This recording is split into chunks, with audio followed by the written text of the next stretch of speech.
My mother divorced my dad when I was 4, so we lived from shelter to shelter. Ended up pregnant at 15. After I had my son, I finished school. Found another boy because I felt like I needed to feel loved because my mom was never really around. Got pregnant at 19 with my second son. I ended up moving into Columbia area where I found my daughter's father. We were together on and off for 6 years. We used to do drugs a lot, so I never really cared about my kids. I would always lock myself in my room after I lost my house due to me not paying the rent because I was too busy partying.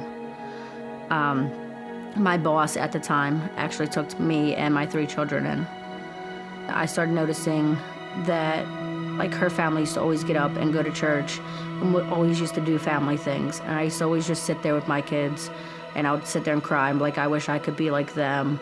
I wanted that. I wanted to wake up and know that God was there in my life. I didn't want to be so sad and angry anymore. My friend Cassidy actually invited me to go to LCBC. David was just talking straight to me.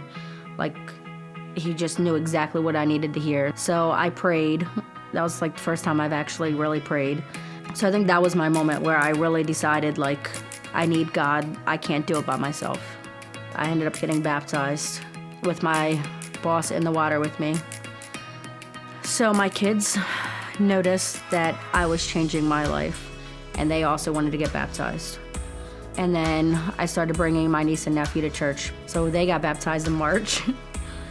I was living with my boss for about 2 years. Her husband helped me get into my own place. God always said he has a plan for you. And I never truly believed that when I was homeless the entire time. I was he doesn't have a plan for me. But obviously I needed to be homeless to really get my life together and to follow Jesus.